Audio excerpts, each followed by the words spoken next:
The afternoon sun dipped low over Washington, D.C., casting a faint golden haze across the city. Karoline Leavitt, a 27-year-old firebrand and the youngest White House press secretary ever, lounged in her upscale apartment near the White House. A tiny silver cross pinned to the collar of her navy blazer, a quiet nod to her New Hampshire roots, caught the light as she rose to her feet. Her phone buzzed sharply, shattering the calm. It was President Trump, his voice crackling with urgency. "Karoline, there's a showdown at the D.C. local court. Some Christians are suing over a ban on public prayer. Get down there, watch it unfold, and report back. Now." No time to hesitate. She snapped into action. Karoline's apartment mirrored her razor-sharp discipline. Papers stacked like soldiers, suits hung ready for battle. Today, she'd chosen a sleek, no-nonsense look. Blazer, white shirt, black pants. But the cross stayed, a reflex she never questioned. As Trump's voice on the line, she'd faced storms before, but this hit deeper, brushing against her own faith. She darted to her black SUV, tires screeching as she tore through D.C.'s snarled traffic. The radio blared some NPR chatter, but she killed it. Focus was her weapon now, and she had a mission. Inside the D.C. local court, chaos reigned behind glass doors. The air was thick, the crowd a jumbled chorus of grumbles and whispers. Karoline shoved through, stepping into a room that felt more like a pressure cooker than a hall of justice. She checked her watch. 2:53 p.m. The case Trump sent her to track was minutes away. Settling into a creaky wooden chair mid-row, she pulled out her phone, ready to document every move. The silver cross glinted under harsh fluorescent lights, unnoticed by her but drawing sharp glances from the room. The space was cramped, cluttered with restless souls, traffic offenders, petty squabblers, mixed with the clatter of a clerk's keyboard. To her left, a scruffy guy in a loud "I Rule All" t-shirt scrolled his phone, unbothered. To her right, a woman dripped in gaudy jewelry that could have doubled as a disco ball murmured to her lawyer. Karoline's brow furrowed. Apparently, dress codes were optional here. Her focus locked on the case, a Christian group fighting a city ban on park prayers, a cause Trump wanted to wield as a rallying cry for his base. She was his eyes, and she wouldn't blink. The courtroom door banged open, and Judge Victor Grayson strode in, a 62-year-old titan with a steely glare. His salt and pepper hair was slicked back, his wire-rimmed glasses perched low, his black robe crisp as if starched that morning. Silence crashed over the room as he took his seat, his piercing eyes slicing through the crowd.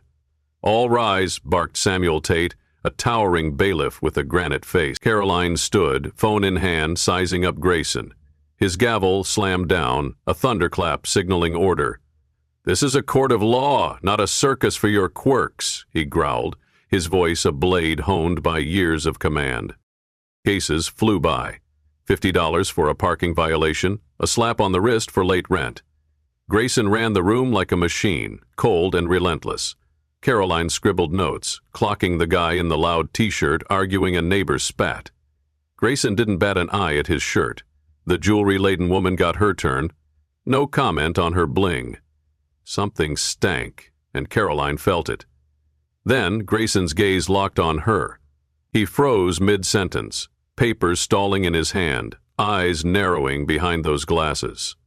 "Miss Leavitt," he hissed, voice icy but tinged with recognition. She was no stranger from her White House briefings. The room turned. Whispers rippled as heads swiveled her way. "That cross," Grayson jabbed a finger at her neck, "doesn't belong here. This courtroom's neutral, not a chapel." Karoline scanned the walls. No signs banning anything. She rose, voice steady as steel. "I'm Karoline Leavitt, White House press secretary here on official duty. This cross is personal, protected by the First Amendment. I've broken no rule." Grayson's face twitched, but he doubled down. "This isn't the place for that or for trouble. Neutral ground, not a pulpit."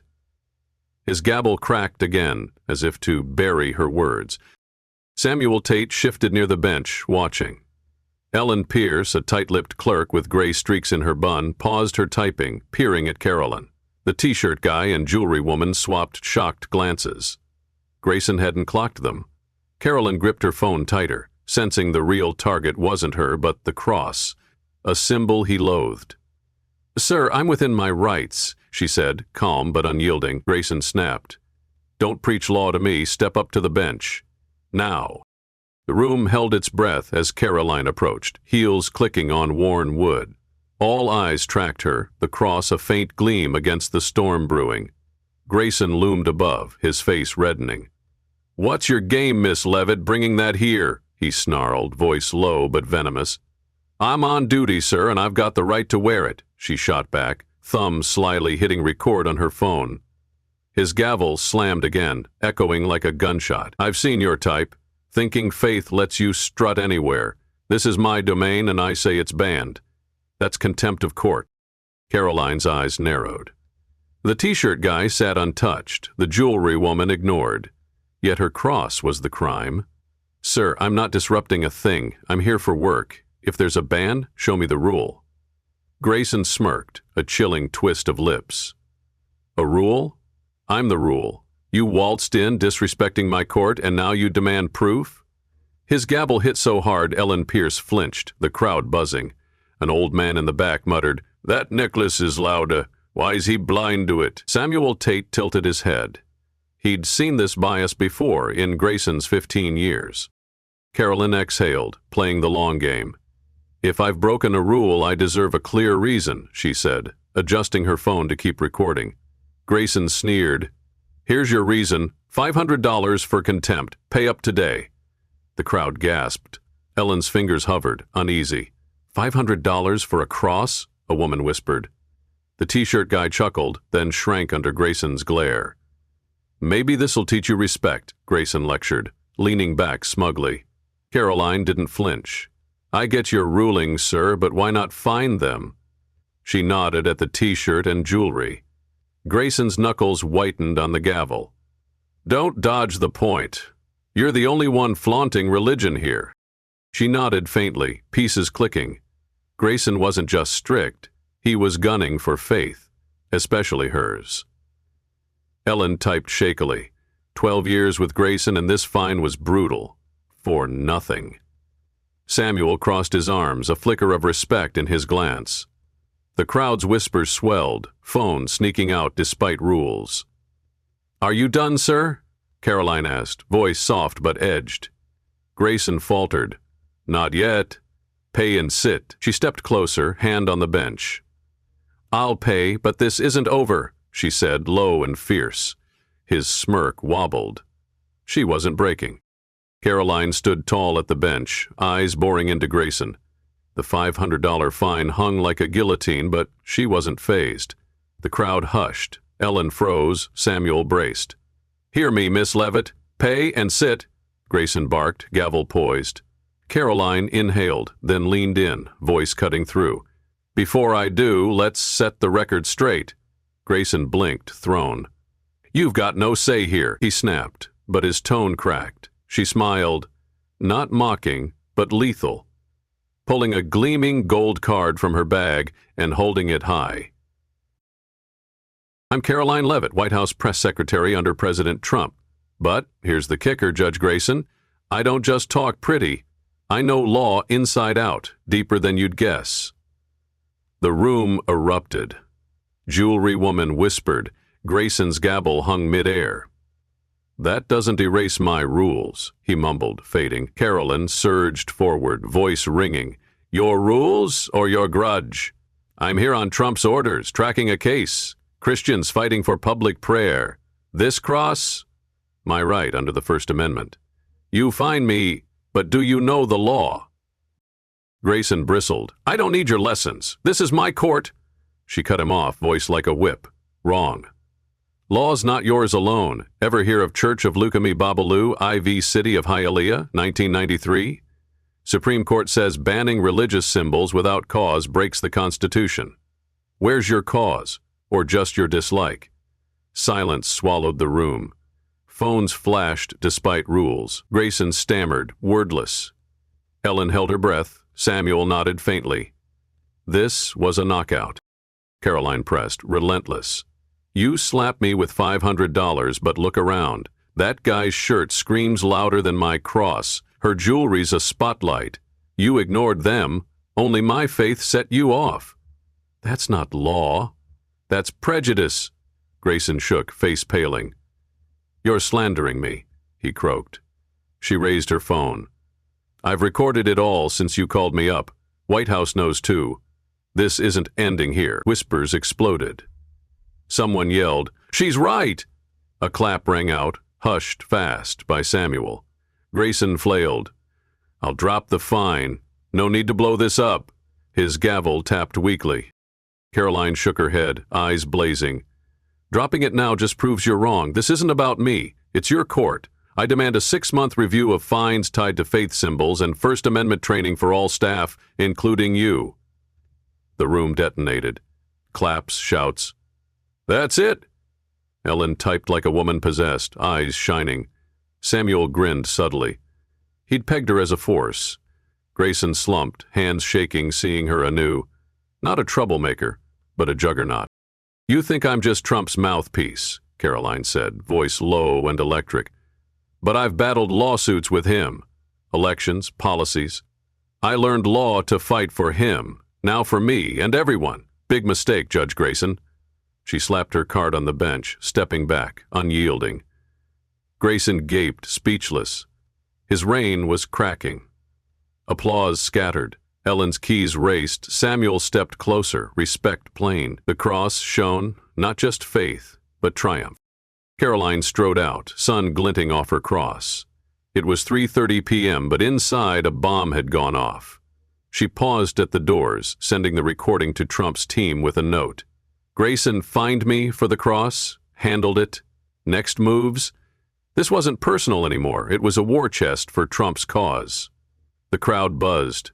An old man rasped. She floored him fast. A girl whispered, White House press secretary? Unreal. Ellen printed transcripts, hands trembling. Samuel called a buddy. You won't believe this. A girl shut Grayson down. The story torched ex-crossing court trended in minutes. A witness tweeted, Judge fines White House press sec $500 for a cross. She hits back with law, leaves him mute. Comments flooded. Who is she? Epic. A conservative page roared, System hates Christians. She proved it. By 4 p.m., Trump tweeted, Karoline Leavitt, my genius spokesperson, schooled a leftist judge on faith. We won't let them crush us. 50,000 retweets in a flash. Fox News screamed, Press sec crushes judge over cross. Trump's advisor called, You nailed it. Trump wants this loud. Prep a statement. Meanwhile, Grayson sat alone in his dim office, phone buzzing, counsel, reporters, ex-friends. He silenced it, clutching cold coffee, muttering, She's just a kid, how? But he knew he'd hit a titan. Ellen couldn't hold back, calling a news pal. 12 years with Grayson. He hates faith symbols, especially Christian ones. She's right. I've got proof. Her notebook spilled cases, crosses fined, Islamic pins warned, but loud T's ignored.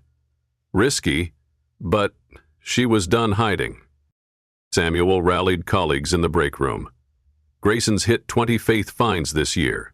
Rude shirts, he laughs. She exposed it. A pal nodded. I'm calling the press. By 5 p.m., Channel 7 hit live. White House press sec fined $500 for a prayer. She fought back, now D.C.'s on fire. X blazed. Crossing court soared past 100,000. Stories poured in. He fined me $200 for a prayer pin. He chewed out a mom over a cross. A shaky courtroom clip. Karoline flashing her card, voice booming. Hit 1 million views fast. In her SUV on a quiet street, Karoline watched the blaze spread. She called her husband, a chill businessman. Honey, I just crushed a judge. This is huge. He laughed. You always do wild stuff. Stay safe. She hung up, eyeing an email from Trump's team. Press conference tonight. Make it a win. At home, Grayson flipped on the news. His face glared back. Judge slammed after fining press sec. He killed the TV, hands shaking. The council demanded answers by dawn. 30 years, and a 27-year-old's cross might end him. Next morning, the D.C. Judicial Council buzzed like a kicked hive. Sarah Klein, a 20-year vet investigator, faced a table of Grayson's files. The White House complaint. Karoline's. Hit at midnight. 48 hours, Sarah barked. Dig up every faith fine. Karoline, in her White House office, prepped for the press conference, reviewing her recording, emailing Trump's advisor. Cap's got hundreds calling Grayson biased. Push it. Her phone hummed. Lawyers, reporters, fans. A law student wrote, "You're my hero. Grayson fined my mom for a cross." Ellen stormed the investigation room, notebook out. 12 years with Grayson, he nails crosses, hijabs, anything bold. Crude shirts? Nothing. Sarah flipped pages. September 14, 2024, $300 for a cross. October 20, $200 for a hijab. This is dynamite, Sarah said. Samuel added a statement. 15 years here. Grayson's fined faith symbols triple others. One day, 5 crosses, 0 vulgar tees. Sarah's team crunched data. 70% of faith fines hit Christians, $250 average. Double other penalties. Grayson faced the council via Zoom, head in hands. "I didn't mean bias." Sarah fired back, "Crosses fined 80% harsher. Explain that." He mumbled, "I thought it was order," haunted by Karoline's First Amendment jab. By noon, Sarah's report dropped. Grayson's the worst, but 3 other judges lean this way. Clear Christian bias. Suspension hit, X exploded. Crossing court, Grayson out, Karoline rocks the system. At 6 p.m., Karoline faced the White House briefing room, cross gleaming. Trump clapped her shoulder. "You killed it." Show 'em faith wins. She hit the podium, cameras blazing. "Yesterday, a judge fined me for my faith. Not because I was wrong, but because he thought he owned the law. I fought for us all." Questions flew. She cited law, X stats, cool as ice. Grayson watched, trembling, TV off. Ellen and Samuel's words, trusted allies, cut deepest. He Googled Lukumi Babalu Aye, sighed. "She's right." Next day, he told the council, hoarse, "I'm out, but I'll help fix this." At training, he confessed, "Karoline woke me up. Don't let bias blind you." Sarah nodded. His shift could work. X debated, some sneered. "He's faking," others cheered. "He owns it. Rare." Sarah emailed Karoline. "Grayson's done. Training. Your win." Karoline smiled at her cross. The Christian case she'd watched sparked a revolution. 4 days later, D.C. felt the quake. From her White House window, Karoline eyed the city, cross aglow. A movement now. The council's email hit. New rules. No faith bans unless chaos. Training mandatory. A courthouse plaque read, "Religious freedom unbreakable." X roared, "Karoline rewrites D.C. law." Grayson, robe gone, rasped at training. "I was wrong. She showed me." Ellen, now transparency chief, took notes. Samuel drilled bailiffs. "Speak up," she did. Karoline framed her $500 receipt, a badge of grit. Trump boomed. "You're a star. Religious folks love you." She prepped for Virginia, 5,000 awaiting her. States like Texas and Florida followed. Governors tweeted her name. Lawyers pushed training. X lit up. Crosses, badges, bracelets, captioned, "My right. Untouchable." On stage she roared, "I stood up and we won." The crowd thundered, "Her cross a viral icon. Resilience." 3 months later, Karoline Leavitt stood at the eye of the storm. The White House briefing room was a battleground. Camera flashes bursting like fireworks, reporters jostling, TikTok influencers streaming live, and faith leaders hoisting high crossing court signs high. Her navy blazer clung to her frame, the silver cross gleaming like a superhero badge under the lights. "3 months ago, I just wanted to do my job," she proclaimed, her voice thundering through the mic.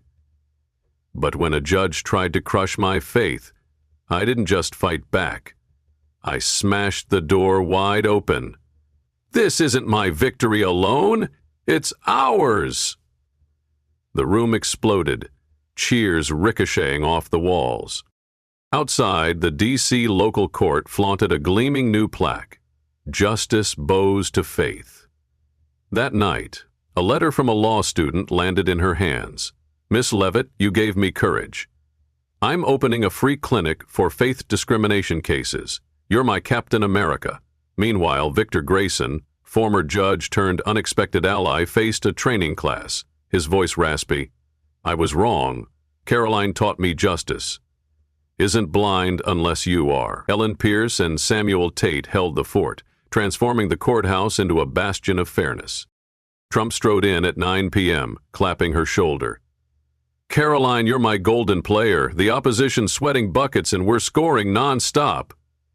She laughed loudly. "The game's not over, Mr. President. I'm just warming up." But the real twist hit at midnight. Her phone pinged. A text from Sarah Klein. "The council wants you to lead a national reform task force."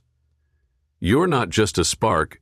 You're the whole inferno." Karoline stepped onto the White House balcony.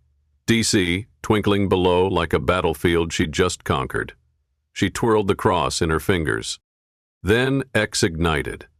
A leaked courtroom clip, her voice slicing through Grayson like a lightsaber, rocketed to 10 million views. A conservative meme master crowned her cross-warden, editing her with a glowing shield. Fans roared, "Karoline 2028, as Trump retreated, "She's my legal ninja. America's next big star." The crowd outside chanted her name, waving crosses and flags. Karoline's fight shook the system, and it's just the start. From one cross to a revolution. Don't miss the next chapter. Subscribe now for more epic battles.